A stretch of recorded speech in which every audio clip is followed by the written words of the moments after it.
Hello students, चलिए start करते हैं sample question paper social science का। क्लास 10th का जो सैम्पल पेपर लॉन्च किया है सीबीएसई ने 2022 और 23 के लिए, उसका हम एक बार रिव्यू देखेंगे, जनरल इंस्ट्रक्शन देखेंगे, किस टाइप के क्वेश्चन और कितने क्वेश्चंस आपको एग्जाम में देखने को मिलेंगे। तो सबसे पहले बात करते हैं, आपका एसएसटी का पेपर 80 मार्क्स का आएगा, 3 आवर्स का आपका टाइमिंग होगा। उसके बाद जनरल इंस्ट्रक्शन देखो यहाँ पे क्या है, टोटल यहाँ पे आपको पेपर के अंदर 5 सेक्शन देखने को मिलेंगे, ए बी सी डी और ई। उसके अंदर आपको 37 क्वेश्चंस होंगे और सभी के सभी क्वेश्चंस क्या होंगे, कंपलसरी होंगे। नेक्स्ट सेक्शन ए की बात करते हैं, यहाँ पे from question 1 to 20 are MCQ questions of 1 marks. जो आपके 1 से 20 क्वेश्चन होंगे वो एमसीक्यू क्वेश्चंस होंगे और 1 मार्क्स के होंगे। सेक्शन बी पे मूव ऑन करते हैं, question number 21 to 24 are very short answer type questions carrying 2 marks each. यहाँ पे क्या है, 21 से 24 आपके 4 क्वेश्चंस 2 मार्क्स के होंगे और जो कि आपको नियर अबाउट 40 वर्ड्स के अंदर ही राइट डाउन करने हैं, ज़्यादा लेंथी नहीं बनाना है। जो भी एग्जैक्ट आंसर बनता है वही आपको लिखना है। ऐसा नहीं है कि आपने पूरा पेज फुल कर दिया 2 नंबर के क्वेश्चन में और आप बाद में ये सोचते हो कि सर टाइम नहीं बचा, हमारे 2 क्वेश्चंस रह गए, 3 रह गई। तो आपको क्वेश्चन जितने मार्क का है ना, उतने ही तरीके से, उसी तरीके से आपको अटेम्प्ट करके आना है, उतने ही वर्ड में उसका आंसर देना है। सेक्शन 3 के अंदर क्या है, contents question 25 to 29 are short answer type carrying 3 marks और इसका आंसर आपको नियर अबाउट 60 वर्ड्स में देना है। नेक्स्ट सेक्शन डी क्या है, 30 से 33 3 क्वेश्चंस आपके 5 मार्क्स के होंगे और वो मैक्सिमम आपको 120 वर्ड्स में आपको आंसर अपना देना है। नेक्स्ट सेक्शन ई की बात करते हैं, यहाँ पे क्वेश्चन नंबर 34 to 36 होंगे और based on case study based question होंगे with 3 sub questions and are of 4 marks. Question number 34 से 36 क्या होंगे, 4 मार्क्स के क्वेश्चन होंगे बच्चों, और उसमें आपको 3 सब क्वेश्चंस होंगे, मतलब एक क्वेश्चन के अंदर 3 पार्ट्स दे रखे होंगे और वो 4 मार्क्स के होंगे। लास्ट जो सेक्शन एफ है वो हमारा किसका होगा, मैप बेस्ड होगा। मैप के अंदर आपको ये 5 मार्क्स का होगा, इसके अंदर 37A हिस्ट्री से होगा 2 मार्क्स का और 37B क्या होगा, बी पार्ट ज्योग्राफी से होगा 3 मार्क्स का। तो 2 मार्क्स का हिस्ट्री से आपका मैप आने वाला है और 3 मार्क्स का ज्योग्राफी से मैप आएगा, ये चीज आपको ध्यान रखनी है। आगे क्या दे रखा है, no overall choice in the question paper, यहाँ पे कोई भी चॉइस देखने को नहीं मिलेगी। हाँ, internal choice between the questions आपको मिल सकती है, मतलब जैसे कोई भी क्वेश्चन नंबर 30 है, क्वेश्चन नंबर 30 के साथ 2 क्वेश्चन मिल जाएंगे, उन दोनों क्वेश्चंस में से कोई भी आप एक अटेम्प्ट कर सकते हो। आगे क्या कहा है, and in addition to this separate instruction are given with each section and questions where necessary. जहां पे भी जरूरत होगी सेक्शंस के साथ भी आपको इंस्ट्रक्शन देखने को मिल जाएगी, तो क्वेश्चन करने से पहले आपको इंस्ट्रक्शन जरूर पढ़ लेनी है। अब क्वेश्चन पेपर पे देखते हैं क्या है। सेक्शन ए के अंदर एमसीक्यूज हैं 1 × 20, मतलब सभी एक नंबर के क्वेश्चन आपके हैं। पहला क्वेश्चन क्या दे रखा है, what help in the colonisation of Asian and African countries. Asian और अफ्रीकन कंट्रीज पे जो दूसरी कंट्रीज ने अपना कब्जा किया था, या फिर वहां पे रहने वाले आदमियों या फिर वहां की जमीन पे जो अपना अधिकार जमाया था, वो किस वजह से जमाया था। Identify the correct statement from the following options. बिल्कुल आसान सा क्वेश्चन है।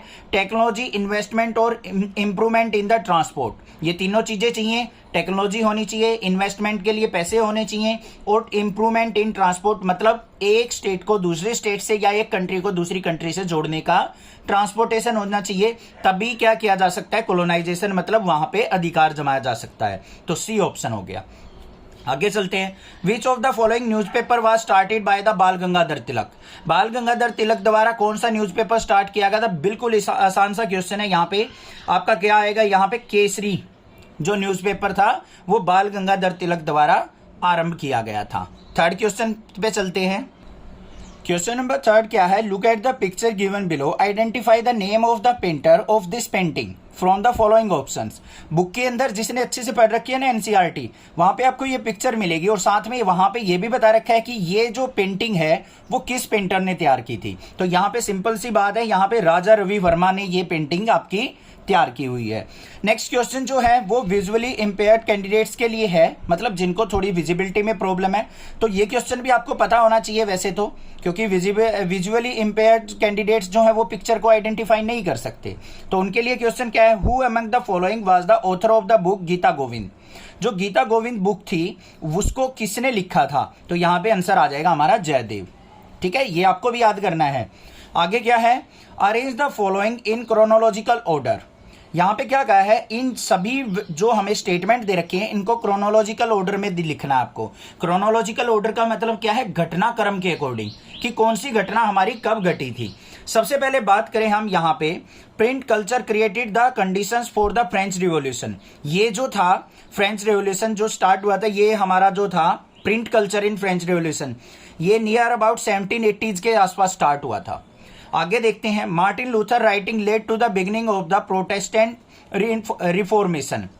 मार्टिन लूथर क्या था, उसको यूएसए का महात्मा गांधी कहा जाता था। उसने जो था जो ईसाई थे उनके लिए प्रोटेस्ट स्टार्ट किया था। ये कब किया था, ये हमारा नियर अबाउट 1500 के आसपास हुआ था।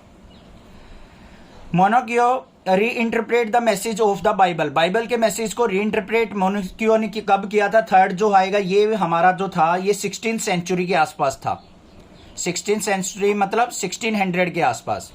John Gutenberg invented printing press, John Gutenberg ने प्रिंटिंग प्रेस कब इन्वेंट की थी, कब मतलब उसने इसको फाइंड आउट किया था, ये आ जाएगा मेरा, ये है 1440 के अराउंड। अब इनको घटनाक्रम के अकॉर्डिंग देख लो भाई, सबसे पहले कौन सी घटना घटी थी हमारी, 1440 आ जाएगा, फिर उसके बाद क्या आएगा 1500, फिर हमारा 1600 और फिर 1780। अब ऑप्शन देख लो यहाँ पे 1440 कौन सा है, फोर्थ, तो फोर्थ ऑप्शन इन दोनों में है। उसके बाद 1500 कौन सी थी, सेकंड वाली, तो डी ऑप्शन क्या हो गया हमारा करेक्ट ऑप्शन। देख लो यहाँ पे दे भी दिया है, फोर्थ, सेकंड, फिर थर्ड, फिर फर्स्ट, सबसे लास्ट में फर्स्ट वाली आएगी। क्लियर हो गया। नेक्स्ट देखो, identify the crop with the help of the following information. एक क्रॉप की आपको इंफॉर्मेशन दे रखी है, उससे आपको यहां पे बताना है कि कौन सी क्रॉप की यहां पे बात कर रहा है। तो यहां पे क्या है, it is a crop which is used both as food and fodder. Food मतलब इंसान खाने के लिए भी इसको यूज करते हैं, फोडर मतलब पशु आहार के रूप में भी यूज किया जाता है। आगे क्या है, it is a kharif crop, kharif की फसल है, which require temperature between 21 to 27 degree Celsius. ये ऐसी फसल है जिसको आपको 21 से 27 डिग्री टेम्परेचर की रिक्वायरमेंट होती है और खरीफ की ये आपकी फसल होती है। It grow well in the old alluvial soil, जो कछार की मिट्टी होती है उसके अंदर ये अच्छे से ग्रो करती है। Use of modern inputs have contributed to the increasing production of this crop. जो मॉडर्न इनपुट्स है वो इस क्रॉप की प्रोडक्शन में कंट्रीब्यूट कर रहे हैं, मतलब इसकी प्रोडक्शन को इंक्रीज करने में हेल्प कर रहे हैं। तो यहां पे आंसर क्या आ जाएगा, मेज। ठीक है भाई, मक्का, मक्का जो है फूड के रूप में आदमी भी का इंसान भी यूज करते हैं, और फोडर्स मतलब जानवरों को या फिर एनिमल्स को भी पशु आहार के रूप में दिया जाता है। और खरीफ की फसल होती है ये, और ये ओल्ड एलोवियल सोल में ये ग्रो करती है कछार की मिट्टी में, और यहाँ पे मॉडर्न टाइम में इसकी प्रोडक्शन को भी इंक्रीज किया जा रहा है। क्लियर हो गया क्वेश्चन नंबर 5 भी। नेक्स्ट क्वेश्चन नंबर 6 देखते हैं। क्वेश्चन नंबर 6 क्या है, which of the following description of forest is not correct. यहाँ पे कुछ फॉरेस्ट के डिस्क्रिप्शन दे रखा है, हमें यह बताना है कि कौन सा करेक्ट नहीं है। सबसे पहला देखो क्या है, रिजर्व फॉरेस्ट। रिजर्व फॉरेस्ट मतलब जो किसी न किसी फॉर्म में रिजर्व कर लिए जाते हैं। तो यहाँ पे reservation of more than half of forest, अगर फॉरेस्ट का हाफ से ज्यादा हिस्सा रिजर्व कर लिया जाए तो वो रिजर्व फॉरेस्ट के अंदर आता है। बिल्कुल ठीक बात है भाई। प्रोटेक्टेड फॉरेस्ट, प्रोटेक्टेड मतलब उसको प्रोटेक्ट करना मतलब बचाना। Reservation of 1/3 of the forest, forest के 1/3 पोर्शन को आपको क्या करना होता है, रिजर्व कर लिया जाता है प्रोटेक्शन के लिए। ये भी बिल्कुल ठीक है। अनक्लास्ड फॉरेस्ट क्या होता है, reservation of forest under government and private individual. ये क्या होता है, अनक्लास्ड फॉरेस्ट, रिजर्वेशन होता है हमारा फॉरेस्ट का किसके अंडर, गवर्नमेंट के अंदर भी हो सकता है और किसी प्राइवेट कंपनीज के अंदर भी हो सकता है। ये भी ठीक है भाई। परमानेंट फॉरेस्ट क्या होते हैं, reserved and अनक्लास्ड forest for the production of timber. यहां पे क्या कहा है, रिजर्व्ड और अनक्लास्ड फॉरेस्ट बोल दिया उसने। अनक्लास्ड फॉरेस्ट क्या होते हैं, गवर्नमेंट या किसी प्राइवेट इंडिविजुअल के अंडर हमारे रिजर्व होते हैं। और प्रोडक्शन ऑफ टिम्बर, टिम्बर का मतलब क्या होता है, घर बनाने के लिए लकड़ी के रूप में उसका उन जंगलों का उनका फॉरेस्ट का यूज किया जाता है। तो ये ऑप्शन हमारा क्या है, बिल्कुल गलत। तो ऑप्शन डी हो जाएगा, क्योंकि जो परमानेंट फॉरेस्ट होते हैं वो रिजर्व्ड और प्रोटेक्टेड फॉरेस्ट के अंदर ही आते हैं। तो यहाँ पे रिजर्व्ड एंड प्रोटेक्टेड अगर दे रखा होता तो ये स्टेटमेंट ठीक हो जाती। यहाँ पे अनक्लास्ड फॉरेस्ट दे दी तो यहाँ पे ये स्टेटमेंट क्या हो गई, हमारी रॉन्ग हो गई। नेक्स्ट क्वेश्चन नंबर 7 पे मूव ऑन करते हैं। यहाँ पे कुछ दे रखे हैं रिसोर्सेज और उनके एग्जांपल्स दे रखे हैं, इनकी मैचिंग देखनी है कौन से में हमारी क्या है, बिल्कुल करेक्ट है। सबसे पहले देखो रिन्यूएबल सोर्स। रिन्यूएबल सोर्स कौन से होते हैं हमारे, वो सोर्स जिनको हम दोबारा से रिन्यू कर सकते हैं। तो यहाँ पे क्या हो जाएगा, मिनरल्स एंड फॉसिल फ्यूल्स। तो इसका फर्स्ट का किसके साथ मैचिंग हो रहा है, फोर्थ के साथ। तो एक ही ऑप्शन है यहाँ पे, सी ऑप्शन क्या हो जाएगा हमारा, बिल्कुल करेक्ट हो जाएगा, क्योंकि यहाँ पे फर्स्ट से ही हमें पता चल गया एक ही फोर्थ के साथ हमारी मैचिंग है। नॉन रिन्यूएबल सोर्स के अंदर नेशनल रिसोर्सेज और इंटरनेशनल रिसोर्सेज, ये देख लो यहाँ पे रोड, कैनाल्स, रेलवे जो है हमारे नेशनल रिसोर्सेज के अंदर आएंगे। तो किसके अंदर, हाँ सी के, एक सेकंड देखते हैं एक बार दोबारा भाई, यहाँ पे कुछ प्रिंटिंग में गड़बड़ है, यहाँ पे छोटी सी मिस्टेक हो गई। रिन्यूएबल सोर्स वो होते हैं जिनको रीयूज किया जा सकता है, मतलब रिन्यू किया जा सकता है। तो यहाँ पे फॉरेस्ट एंड वाइल्ड लाइफ आएगा, ये रिन्यूएबल सोर्स होते हैं। Non renewable minerals and fossil fuels और नेशनल, यहाँ पे देखो ऑप्शन भी गलत दे रखा है, ए के साथ भी फोर्थ दे रखा है, सी के साथ भी फोर्थ, ये गलत है। तो यहाँ पे ए की मैचिंग किसके साथ है, फर्स्ट के साथ, बी की किसके साथ है, फोर्थ के साथ, और नेशनल रिसोर्सेज हमारे कौन से हैं, roads, canals and railways, third की सी के साथ, और इंटरनेशनल रिसोर्स क्या होते हैं, द ओशनिक रिसोर्सेज, समुद्री जो चीजें होती हैं वो इंटरनेशनल रिसोर्सेज में काउंट होती हैं। तो ऑप्शन ए करेक्ट हो जाएगा इसका, ये तो वैसे भी प्रिंटिंग में गलत दे रखा है। आगे चलते हैं हम, consider the following statement regarding power sharing arrangements in Belgium and identify the incorrect one from the following. यहाँ पे क्या कह रखा है कि जो पावर शेयरिंग होती थी अरे बेल्जियम के अंदर, उसके अंदर से इनकरेक्ट स्टेटमेंट को आपको यहाँ पे आइडेंटिफाई करना है। यहाँ पे देखो अंडरलाइन भी कर रखा है, इनकरेक्ट स्टेटमेंट फाइंड आउट करनी है। कई बार क्या करते हैं जल्दबाजी में हम करेक्ट स्टेटमेंट को मार्क कर जाते हैं। यहाँ पे देखो, the state government is to be subordinate to the central government. जो स्टेट गवर्नमेंट होती है वो सेंट्रल गवर्नमेंट के अंदर काम करती है। ये इंडिया के अंदर लॉ है, ये हमारा जो है इंडिया का कॉन्स्टिट्यूशन जो है यूएसए और इंग्लैंड से मिलके बना है, वहां पे है, बट बेल्जियम के अंदर नहीं है। तो यहाँ पे ये सी ऑप्शन क्या हो जाएगा, इनकरेक्ट स्टेटमेंट है। बाकी ए, बी और डी जो हैं वो बेल्जियम के अंदर एप्लीकेबल थी। आगे चलते हैं क्वेश्चन नंबर 9 के अंदर, विच one of the following subjects comes under the legislation of centre and state in India. India के अंदर जो स्टेट और सेंटर दोनों के अंदर कंबाइंड आता है वो कौन सा डिपार्टमेंट है, हमारा educational department. Next move on करते हैं क्वेश्चन नंबर 10 के ऊपर, which of the following statement is true regarding the feminist movement. Feminist movement किसके लिए था, वुमेन्स के अधिकारों के लिए, उनकी इक्वेलिटी के लिए, कि उनको समानता का अधिकार मिले। तो यहाँ पे देखो सी ऑप्शन बिल्कुल करेक्ट है, radical women movement aimed at equality in personal and family life as well. तो बस यही रेडिकल वुमेन मूवमेंट था महिलाओं के लिए, जिसका एम था इक्वेलिटी, समानता का अधिकार इन पर्सनल एंड फैमिली लाइफ। तो यहाँ पे 10th का सी ऑप्शन हो जाएगा। नेक्स्ट क्वेश्चन नंबर 11 क्या है, which one among the following pair is correctly matched. यहाँ पे कुछ पार्टीज दे रखी हैं हमारी नेशनल पार्टी जो हमारी इंडिया की हैं, और उनके साथ उनके नेम दे रखे हैं। तो हमें यह बताना है कि कौन सी पार्टी का नाम बिल्कुल करेक्टली मैच्ड है। Bharatiya Janata party, national democratic alliance, ये बिल्कुल ठीक दे रखा है। भारतीय जनता पार्टी को, बीजेपी को नेशनल डेमोक्रेटिक अलायंस के नाम से जाना जाता है। कांग्रेस पार्टी क्या होती है, यूपीए है। वैसे मैं आपको बता देता हूं, याद रहेगा, यूपीए यूनाइटेड प्रोग्रेसिव अलायंस, और मिजो नेशनल फ्रंट क्या होती है, लेफ्ट फ्रंट होती है, और कम्युनिस्ट पार्टी ऑफ इंडिया क्या है, रीजनल पार्टी है। ये मैचिंग है, तो यहाँ पे ए ऑप्शन बिल्कुल करेक्ट है, तो ए हो जाएगा हमारा ऑप्शन। आगे क्या दे रखा है हमें, there are two statement mark as assertion and reason, mark your answer as per the codes provided below. यहाँ पे हमें असर्शन रीजनिंग बेस्ड क्वेश्चन दे रखा है, तो हमें देखना है असर्शन और रीजन हमारे क्या है, करेक्ट है या नहीं है। क्या रीजन हमारा असर्शन जो स्टेटमेंट है उसका रीजन है, मतलब एक तरीके से करेक्ट स्टेटमेंट है। तो democracy is an accountable, responsive and legitimate government. जो डेमोक्रेसी है वो जो हमारी गवर्नमेंट ही उसकी क्या होती है, उत्तरदायी होती है कोई भी लॉज कानून बनाने के लिए, या फिर उसकी जवाबदेही जो बनती है, सब कुछ उसका कंट्रोल जो होता है गवर्नमेंट के अंडर होता है। बिल्कुल ठीक बात है। Democracies have regular, free and fair election. Democracy के अंदर रेगुलर, फ्री और फेयर इलेक्शंस होते हैं, बिल्कुल ठीक है। And decision making is based on the norms and procedure. और जो डिसीजन लिए जाते हैं वो रूल रेगुलेशन के थ्रू और प्रोसीजर के थ्रू ही लिए जाते हैं। बिल्कुल दोनों के दोनों असर्शन एंड रीजन स्टेटमेंट बिल्कुल ठीक है, और रीजन असर्शन का ही एक्सप्लेनेशन है। तो ए आंसर क्या हो गया, correct option. Next question number 13 पे चलते हैं, which one of the following religion was protected and fostered by Sri Lankans in their constitution. Sri Lanka के संविधान में कौन से धर्म को प्रोटेक्ट किया गया है। तो यहाँ पे क्या आएगा, बुद्धिज्म। तो बुद्धिज्म को जो है वो श्रीलंका में प्रोटेस्ट किया गया है उनके संविधान के अंदर। नेक्स्ट क्वेश्चन नंबर 14 देखो क्या है, बिल्कुल अच्छा क्वेश्चन दे रखा है।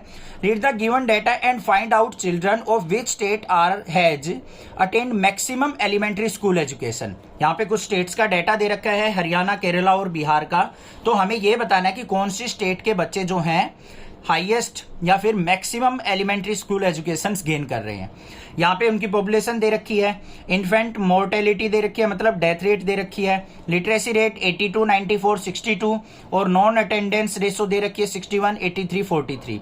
तो यहाँ पे देखो लिटरेसी रेट जो सबसे ज्यादा किसकी है, केरला की। तो ऑप्शन क्या आ जाएगा हमारा, D option is the correct option. Next question number 15 देखते हैं क्या है। क्वेश्चन नंबर 15 के अंदर दे रखा है read the following data and select the appropriate option from the following. यहाँ पे हमें literacy rate of rural population दे रखी है, लिटरेसी रेट जो है हमारी रूरल चिल्ड्रन दे रखी है जिनकी एज 10 to 14 है, और percentage of rural children they रखी है हमें 10 to 14 अटेंडिंग स्कूल की। क्या क्वेश्चन पूछा है, how much percentage of girls are not attending school. Not attending की पूछी है, तो अटेंडिंग की यहाँ पे दे रखी है 85% जो है बॉयज मेल जो है स्कूल अटेंड कर रहे हैं, 82% फीमेल अटेंड कर रही हैं। तो नॉट अटेंडिंग क्या हो जाएगी, 100 में से इस फीमेल की अटेंडिंग को सब्ट्रैक्ट कर लो तो कितनी आ गई 18%। तो 18% क्या हो जाएगा इसका करेक्ट ऑप्शन। क्वेश्चन नंबर 16 क्या है, find the odd one out from the following options. यहाँ पे देखो इनमें से हमें क्या करना है, odd one out find out करना है। टूरिस्ट गाइड हो गया, बार्बर हो गया, टेलर हो गया, पोर्टर हो गया। ये क्या है, ऑक्यूपेशन से रिलेटेड हमारी चीजें हो गई। Teacher, doctor, vegetable vendor, lawyer, ये भी हमारे क्या हो गए भाई एक तरीके से ऑक्यूपेशन से related. Postman, cobbler, soldier and police constable, ये भी ऑक्यूपेशन से रिलेटेड हो गए।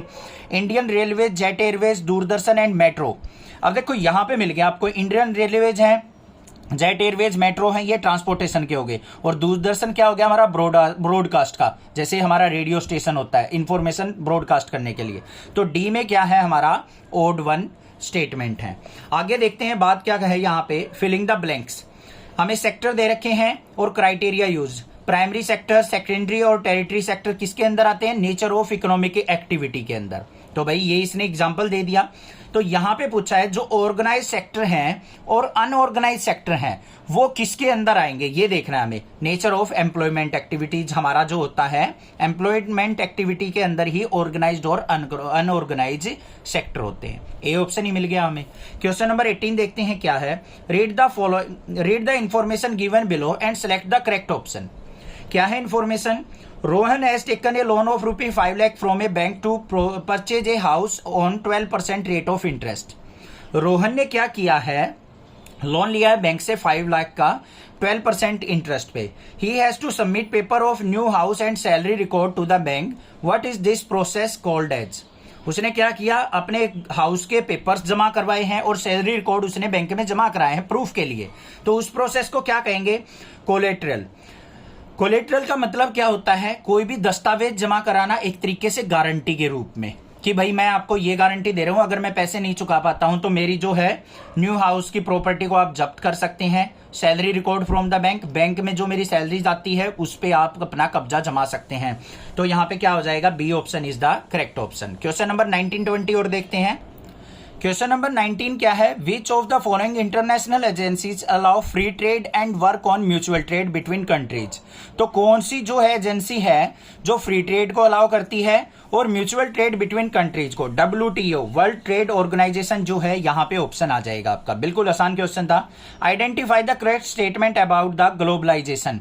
ग्लोबलाइजेशन से रिलेटेड हमारी करेक्ट स्टेटमेंट कौन सी है वो आपको बतानी है। यहाँ पे ग्लोबलाइजेशन का मतलब होता है एक तरीके से बाउंडेशन को हटा देना। यहाँ पे देखो, removal of barrier by the government, बिल्कुल ठीक है ये स्टेटमेंट कि जो बैरियर्स होते हैं, रोका टोकी होती है, वो गवर्नमेंट द्वारा हटा दी जाती है। Foreign companies are allowed to set up factories, बाहर की कंट्रीज को जो है देश में सेटअप के लिए बुला लिया जाता है या फिर उनको अलाउ कर दिया जाता है, जैसा कि इंडिया में चल रहा है वो ग्लोबलाइजेशन ही है। तो ए और बी अपना ऑप्शन ठीक हो गया। Has enabled all companies to increase their investment, सभी कंपनियों को इन्वेस्टमेंट इंक्रीज करने के लिए बोल दिया जाता है, नहीं ये चीज नहीं आएगी, उस पर लिमिटेशंस होती हैं। Has lesson foreign investment and foreign trade, और फॉरेन इन्वेस्टमेंट और फॉरेन ट्रेड को कम कर दिया जाता है, नहीं ये भी नहीं आएगा। तो फर्स्ट और सेकंड ठीक है, तो ये हमारा option A is the correct option. Clear हो गया, समझ में आ गए होंगे क्वेश्चन, अच्छे से माइंड के अंदर सेट हो गए होंगे। चैनल को सब्सक्राइब करना। पॉसिबल हो चुका तो सभी एसएसटी के क्वेश्चंस भी मैं यहाँ पे एमसीक्यू लेके आऊंगा जो कि आपको फाइनल एग्जाम में हेल्प करेंगे, तो चैनल को जरूर सब्सक्राइब करके रखना और ज्यादा से ज्यादा शेयर जरूर करना अपने फ्रेंड्स में। Thank you students for watching Nexa classes video. Math और साइंस का भी सॉल्यूशन आपको नेक्सा क्लासेज पे मिल जाएगा। Thank you students.